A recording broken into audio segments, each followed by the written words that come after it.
Rolling.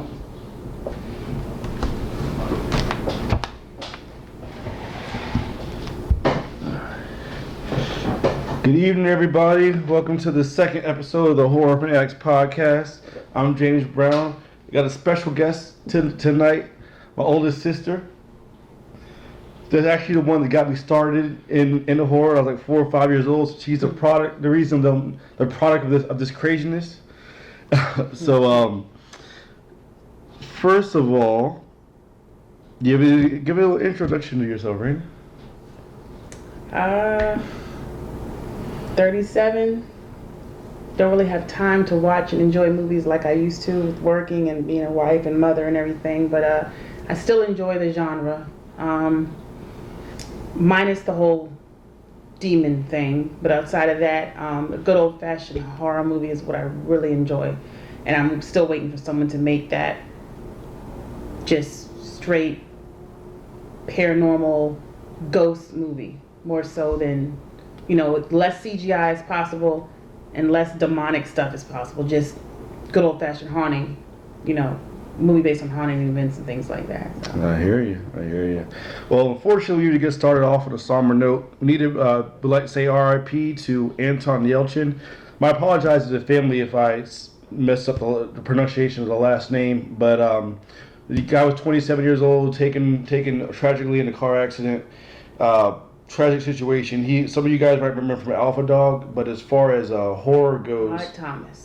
Yep. That's what I was about to say. Odd Thomas. Odd Thomas. That's right. He was in Odd Thomas. He was in the remake of the vampire classic Fright Night. Yep. He was in Only Lovers Left Alive, Burying the Ex, The Green Room. He was on his way to being a horror mainstay, I think. Yeah, I think so too. I mean, to me, Odd Thomas, that was the most memorable role. And I loved him in Alpha Dog, but of course, horror movie speaking. Mm-hmm. Odd Thomas was awesome, Mm-hmm. and of course, it was based on the Dean Koontz novel, Right. which I think I started reading his series of novels, but I never finished it. But I was impressed with the movie. The movie was kind of underestimated. Right.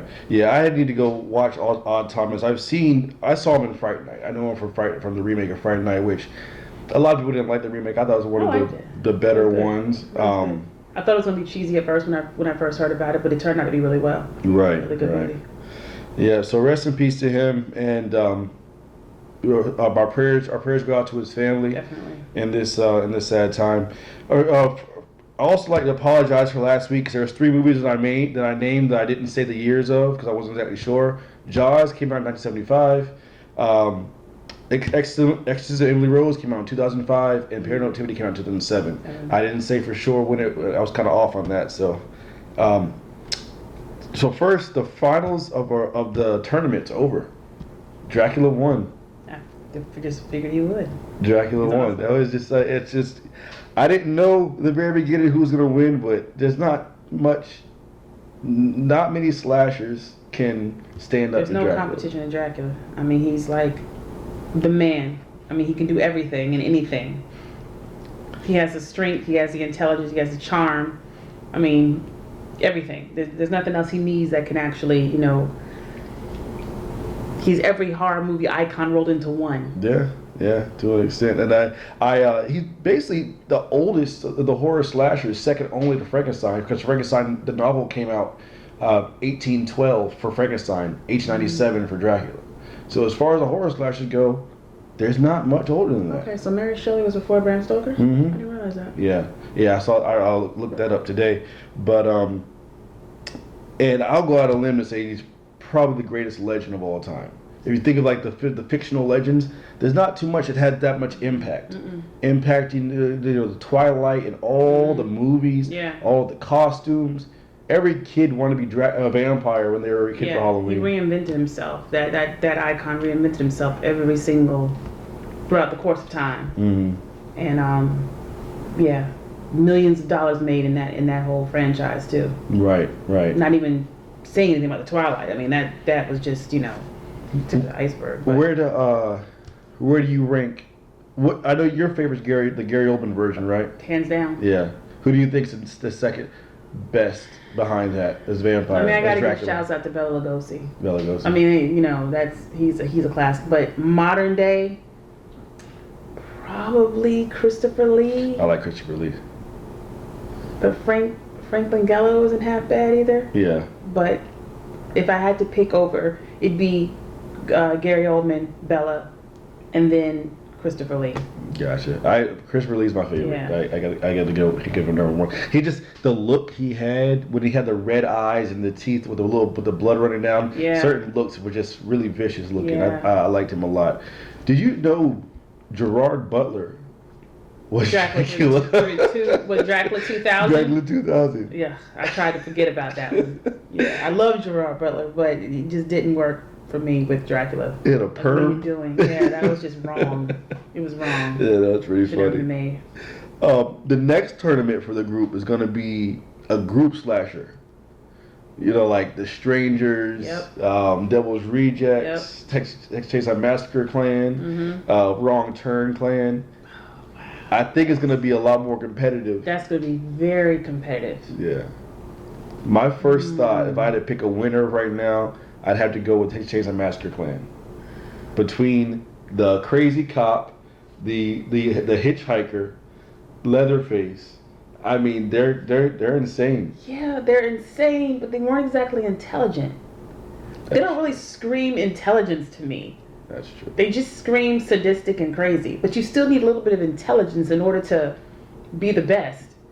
Now, the Strangers, they may not have been as sadistic and maniacal and just plain weird as the Sawyer family, but they were intelligent in the way that they kind of approached, the house and everything, and stalked this family, basically. Right. Without even touching them for an entire period of time. I mean, they were able to evoke fear in a couple, even though the couple was locked in the home, clearly, but they freaked me out. Yeah, I was scared of the Strangers. They kind of freaked me out. And I think because also, too, the whole, when you see the women, it was two women and a guy. Mm-hmm. You kind of downplay them, what are they going to do? It's like a singing group. I mean, what are they going to do? Right. But then you start to see they're like a force to be reckoned with. So, yeah. But then the Devil's Rejects, they have experience. It's hard to see someone beating the Devil's Rejects because of everything. I mean, there's a lot of them that they focus on the three, but there is also Tiny, the giant one of them. Yeah. There's a lot of them. So I don't know. It'd be tough. And the thing about the Strangers, though, I hear what you're saying, but do you think that would really come in handy against fighting another group of? Because they stopped people that didn't know they were there. You know what I mean? Fighting another group of killers. I don't know if their advantages will really come into play. Well, their sneak attack would. Yeah. But then at the same time, you have the Wrong Turn group. Their sneak attack. Arrows. Depending on what. Yeah. The guy with the bow and arrows. Yeah. Depending on what type of setting they're in. Yeah. If you're in the woods, then hands down, they pretty much got it down back. The Wrong Turn crew. Yeah. Well, don't forget about the Hills Have Eyes crew as well. True. But they got desert. Yeah. Different type of setting. But see, for them, I think they'd be better hunters because you can't hide in the desert. You can't. It's open, That's so true. they can. So you can hide in the forest or the woods to an extent. But I still think though the Strangers, because you look at it like this, the Strangers look like your average Joe. Yeah. The family, Sawyer family, you wouldn't even approach them on the street. Right. Devil's Rejects, you walk right past them. And of course, the Wrong Turn group, you're like, whoa. But you see these model-ish type people walking past you when all along, you could be sitting next to them in a movie theater or in an elevator. You wouldn't even think anything about it. Well, then again, don't forget about Texas Chainsaw Massacre 2 when they were basically the one who ran the whole thing had that barbecue and he was cooking barbecue. So they were in the community, serving barbecue to people. So it was even though we knew what they did, the people in the town were loving them. But I don't know. From a society type of, I don't know. I just think from a standpoint of just your average. These are the kind of people you probably go hang out with. You run up, you meet up at I don't know, a bar or something, and you're just like, hey, let's go for some drinks. Yeah. The four of us. But they're crazy. Yeah. Like, they just seem to be more approachable. That's what I'm looking for. And- They seem to be more approachable than the rest of them. Right. So that right there is your downfall because you're already trusting of them. That's so true. element of surprise, they already got you. Yeah, but the only thing, so when they're fighting these people, they're not going to be trusted. It's going to be, like, it's kind of hard for them to be sneaky to people that professionally kill people, or that already about that life anyway. Unless the guy gets the two chicks to seduce. That's a good point. They're like sirens. That's a very good point. So I still think they have the cunning and the intelligence. Yeah, you might be right. You might be right. Did you see the trailer for 31 yet? I did. What did you think? Rob Zombie's crazy. In a good way. Yeah.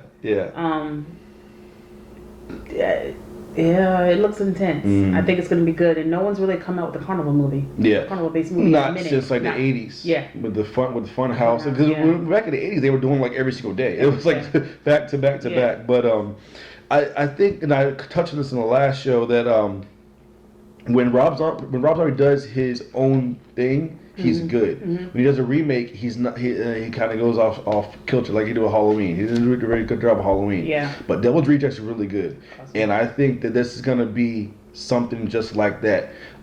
Side note: it was edited 3 times to get it down to R. They kept getting NC-17 every time they went before the NBA.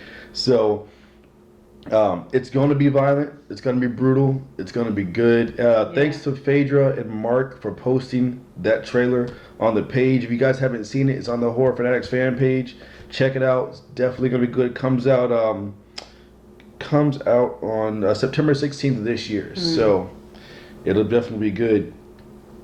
I know you won't like to hear this, Raina, but The Conjuring 2 has a spinoff coming based on The Nun.